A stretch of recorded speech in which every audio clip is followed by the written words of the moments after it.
নমস্কার দর্শক, আপনারা দেখছেন শিলচর বাংলা নিউজ ইউটিউব চ্যানেলের সঙ্গে রয়েছে আমি তমাল গোস্বামী। পুরো ভিডিওটি দেখে যাওয়ার জন্য আপনাদের কাছে অনুরোধ রইল। এই যে বর্ষার মরশুম চলছে, আপনারা আমাদের স্ক্রিনে যে ভিডিওটি ফুটেজটি দেখতে পাচ্ছেন সেটি হচ্ছে বদরপুর রেলওয়ে কলোনির ভিডিও। ইতিমধ্যেই প্লাবিত হয়েছে এই জায়গাটি জমা জলের প্রকোপে হয়তো। আর করিমগঞ্জের যে ভিডিও আপডেটটি রয়েছে সেটি আমরা আপনাদেরকে সকালে দিয়েছিলাম যে লঙ্গাই নদী জল উপচে পড়ে প্লাবিত হয়েছে বহু অঞ্চল।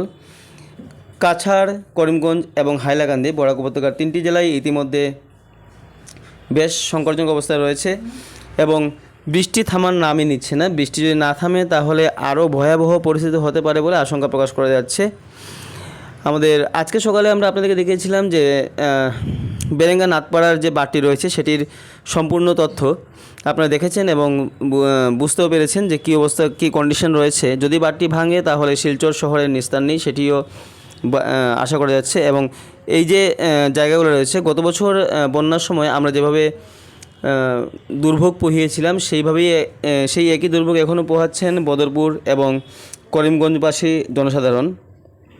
শিলচরও ইতিমধ্যে বহু অঞ্চল প্লাবিত হয়ে গেছে, যেটা আপনাদেরকে আমরা আজকে সকালে আপডেট দেখিয়েছিলাম যে link road, national highway, Nagatilla, Sunai road, এত সব অঞ্চল ইতিমধ্যেই জনজলের প্রকোপে ভোগাচ্ছে।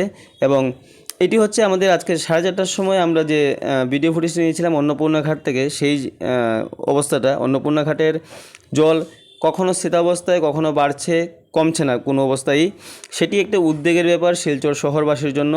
এবং আজকে বিকেলে সর্বশেষ পাওয়া খবর অনুযায়ী বিকেল 5টার সময় ছিল 19.25 মিটার জলস্তর, 19.25 মিটার, এবং 4টা থেকে 5টা অবধি 1 ঘন্টায় 3 সেন্টিমিটার বৃদ্ধি পেয়েছে জলস্তর। গতকাল বৃষ্টির পরে যদি জলস্তর জল কমেনি, থেমেছিল, স্টেডি অবস্থায় ছিল, কিন্তু আজকে আবার বৃদ্ধি পেতে থাকে জলস্তর। এখন 6টার সময় যা জলস্তর থাকবে বা 7টা 8টার সময় যে জলস্তর থাকবে সেটা আমরা আপনাদেরকে আগামী আপডেটে রাতে 10টার সময় জানাবো। আপনারা যে যেখানে থাকবেন ভালো থাকবেন, সুস্থ থাকবেন এবং আমাদের পাশে থাকবেন, যাতে আগামী ভিডিও আপডেটটি আপনাদের কাছে আমরা সবার আগে পৌঁছে দিতে পারি। ধন্যবাদ।